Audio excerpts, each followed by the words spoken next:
What's going on, America? This is Kevin in Kevin's Corner, where I try to make sense out of nonsense. And it's Friday, everyone.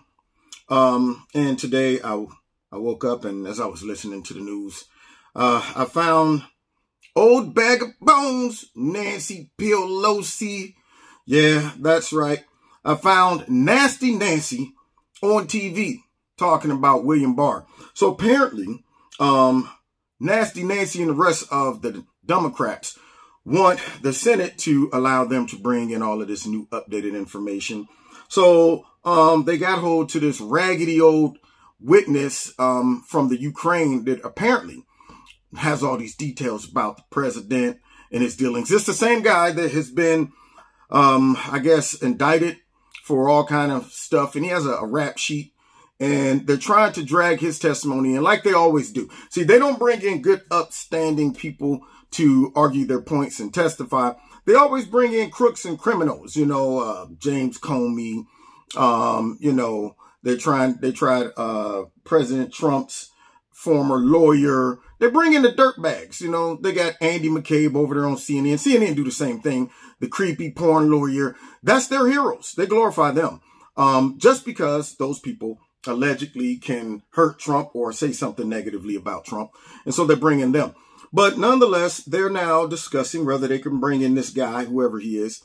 And the question comes up to Nasty Nance. So Nasty Nance, like she always does, she deflects the blame out to all of these other people around as if they're the problem and they're all trying to protect President Trump. And she has the nerve to smear a good, upstanding person that simply wants to find the truth to all of this shenanigans, like AG Bill Barr. But let's hear what Nasty has to say real quick. Came forward, and there was evidence, there was reason to believe that there was some of that was factual. Now there she is. First things first, why does she have to show us that little monkey paw every time she talks? I want the hands down, Nancy, underneath the podium. Nobody wants to look at those ugly little shriveled up knuckles while you're talking, okay? It makes me, what if I was eating or something like that? And I got to sit there and look at that nasty monkey paw moving around. Look like any second she going to, I mean, that hand of hers. Who wants to get touched by that hand? If I was going after her on the mic, I'd be like, make sure you sponge off the microphone before I grab it, okay? Because that little monkey paw just stroked the mic, and I don't want to touch it. I might touch the mic with the monkey pawism on it, and then afterwards, my hands start to, I'll be like, what's going on? What? Oh, now I got the monkey paw too? I don't want the hi-ho, the monkey paw. I don't want that. But that's not even a part of what I'm talking about tonight. That monkey paw is always a distraction and gets me off topic. I'm sorry. Now, let's get back onto what she's talking about, okay? So she's talking about, we got to get down to the bottom of it if this guy, for whatever reason, is legit. But, knowing that we're not really going to be able to bring this dude in. So now what we're going to do is say that to get to the bottom of it, we need a special counsel. And the only person who could do that would be AG Barr. But AG Barr's not going to do that because he's in the tank for Trump. That's what it is. See, so the goal here is to throw out an unrealistic goal, an unrealistic suggestion that can't happen. Make it seem like that is the key piece to solving the mystery. That's the bombshell we want to get hold to. But there's always somebody in the way. And that somebody always has a motive of deception. And it's always a cover-up. It's a cover-up. That's what it is. However, usually special counsels are brought in if there's some type of crime. There's no crime. So what is Nancy talking about? Kind of like with Robert Mueller. Remember him? No crime. We're not investigating the president. None of that stuff. But we got a special counsel. So anyway, let's continue. There would be a special prosecutor appointed. Does anybody think that the rogue attorney general is going to appoint a special prosecutor? No, because he's implicated in all of this. This is an example of all of the president's henchmen.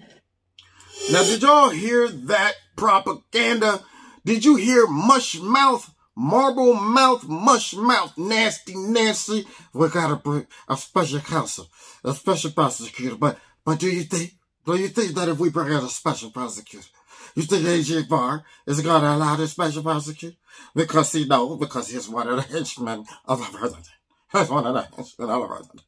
So, Mushmouth here is now trying to demonize A.G. Barr along with Trump or anybody around Trump. Now, you know what? These are the people that make politics a sport that nobody wants to play, okay? Because really it's not about helping the people. It's about how dirty and nasty and grimy and deceptive can you be? That's what it should be called. You know, the dirty pool of politics. So here she is just demonizing people for no reason, saying that they're henchmen. But forget about Eric Holder when he was talking about, man, Obama, man, I'm his wingman, ride and die. He's hitting with the New Jack City.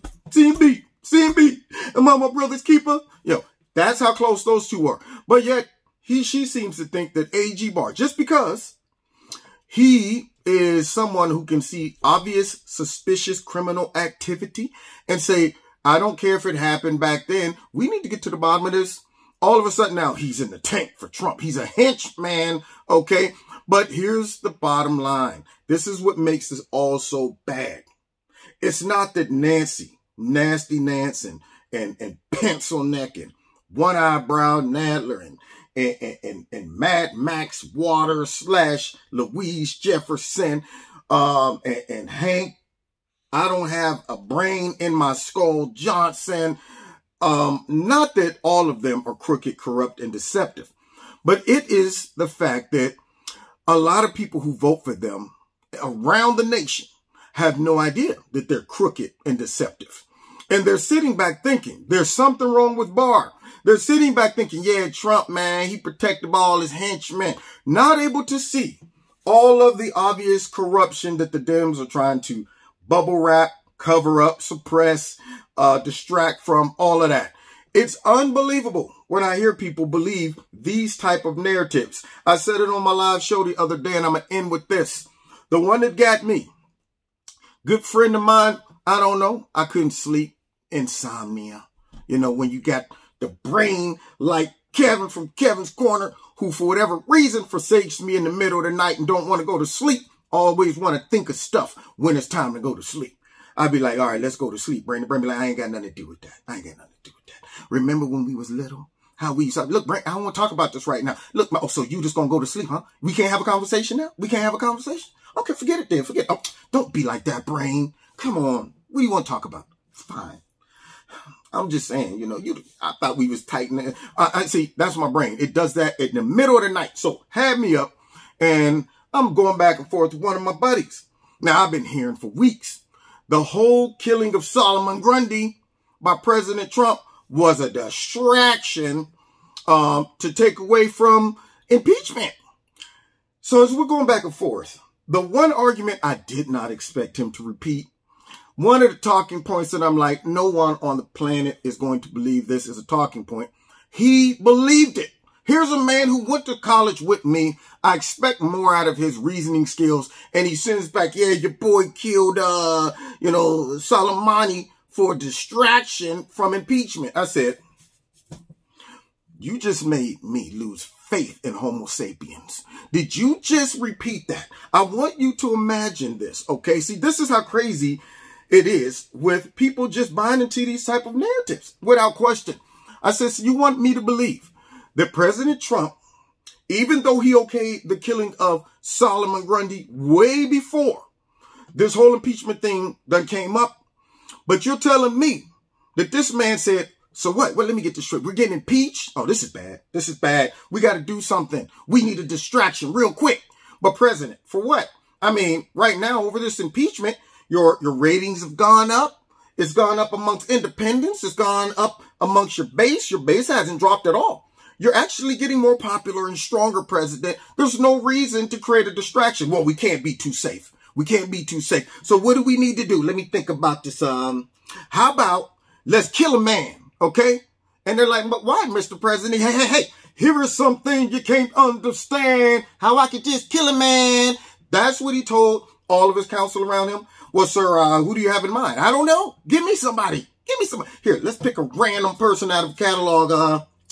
This guy looks pretty good. He looks pretty evil to me. What's his name? Soleimani. Okay, let's kill Solomon Grundy. All right, let's kill him and put our whole country at risk for war, risk potentially having this escalate and damaging his reputation. Because see, the one thing that a lot of the voters who voted for Trump don't want is a war. We expected impeachment because of the Democrats, all right? But what we don't expect is for the president to go off and jump into an unnecessarily drawn-out war. That's what we don't expect. And you're telling me that's his strategy, his way of thinking? My people will love or respect me more if I drag us into a long quagmire over in Iran.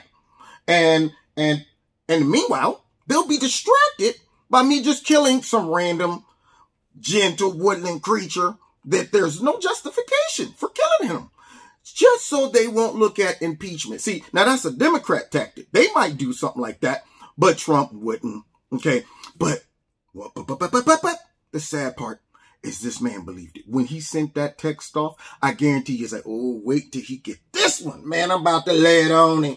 About to lay it on him. He was real confident when he sent that out, like some dude that ain't socially conscious of how to dress in 2020.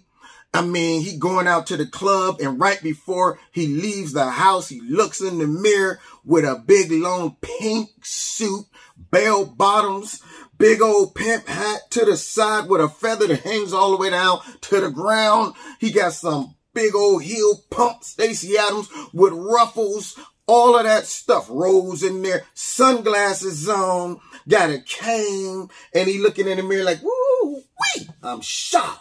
I'm going to kill him tonight. In his mind, he's really thinking, oh, I'm about to hurt him deep. And he hurts him deep, all right. Not in a good way.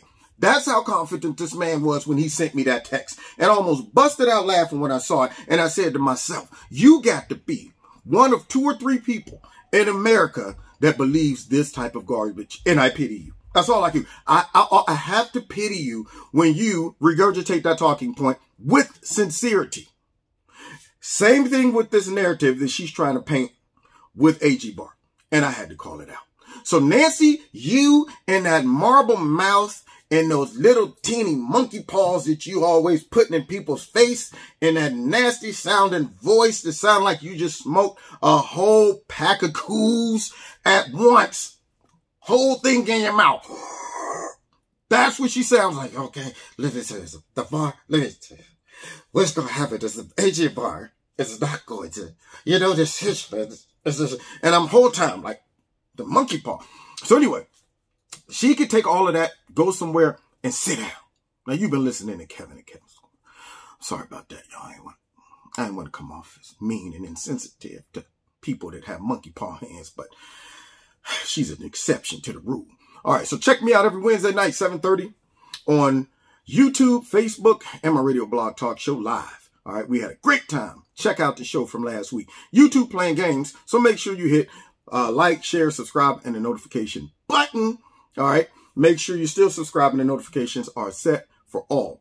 If you want to donate to Kevin and Kevin's Corner, feel free. There's a link in the bottom of the video to do that. And check out Extreme Tees. Put Kevin in the promo code. You get a 20% discount. And finally, find me on Facebook and the Twitter. God bless. See you next time, Kevin's Corner.